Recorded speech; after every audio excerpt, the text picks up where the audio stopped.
পঞ্চায়েত প্রধানের গাফিলতিতে অন্নপূর্ণা ভান্ডারের টাকা না পাওয়ার অভিযোগ। কাটোয়া 1 নম্বর ব্লকের 12 জিবি কলোনিতে উত্তেজনা। পঞ্চায়েত অফিসে জমা দেওয়া অন্নপূর্ণা ভান্ডারের ফর্ম এন্ট্রি না করার অভিযোগ।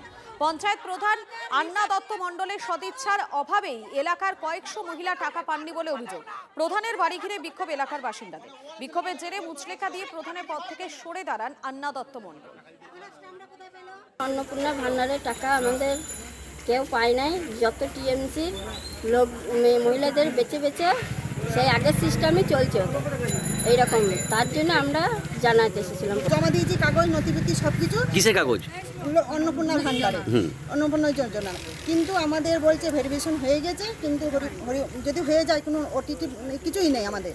আবার ব্যাংকে কালকে চেক করেছি, কোনো মানে টাকাও ঢোকেনি। তাহলে ওনাকে জিজ্ঞাসা করছি, উনি বলছে কিছুই জানি না। তাহলে জানাটা কি? আমরা ধোঁয়াশার মধ্যে আছি। তাহলে উনি জানাটা কি? উনি বলতে চাইছেন যে আমি কিছু জানি না, আমি কোনো পরিষেবা দিতে পারছি না। বিডিও অফিস থেকে আপনাদেরকে সব সমস্যার সমাধান করে দেবে। আর বিডিও অফিসে যখন যাচ্ছি তখন ওনারা বলছেন আমরা কিছু জানি না। তাহলে এখানে আমরা সাধারণ মানুষ মাঝখানে পিষে যাচ্ছি। একবার হয়রান হয়ে বাড়িতে ছুটে আসছি, ডকুমেন্টস নিতে ছুটে যাচ্ছি বিডিও অফিস, ছুটে যাচ্ছি অনলাইন। এইভাবে মানুষের জীবন নাজেহাল হয়ে গিয়েছে। তাহলে পঞ্চায়েতের প্রধান উনার কাছে ফর্ম জমা পড়েছে, অথচ সব ফর্ম আমি কাল নিজের চোখে দেখেছি ধুলো জমা পড়ে আছে। ফর্ম দিয়ে টানলে ধুলো বেরোবে, এত ধুলো পড়ে আছে। কেউ কিচ্ছু সার্ভে করেনি, কেউ ভেরিফিকেশনও করেনি, কেউ প্রয়োজনও মনে করছে না যে এই মানুষগুলো টাকা পাওয়ার যোগ্য না অযোগ্য। যারা যোগ্য তারা পাচ্ছে না, যারা অযোগ্য তারা পাচ্ছে।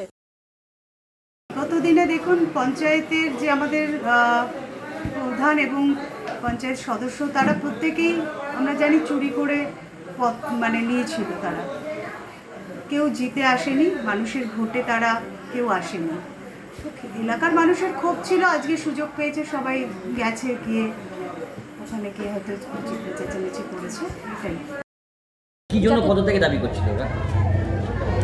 ওদের হ্যাঁ, আমি ঠিকমতো পরিষেবা দিতে পারছি না। ওই জন্য কি পরিষেবা?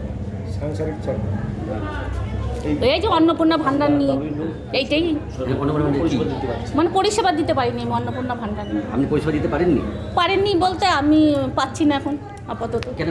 সমস্যা কোথায় হয়েছিল?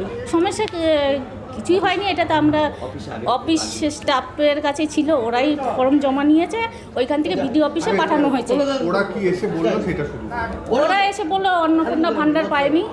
এইদিকে আমি মানে চেয়ারে বসে আছি, অন্নপূর্ণা ভান্ডার দিতে পারিনি, সেটাই তাদের দাবি।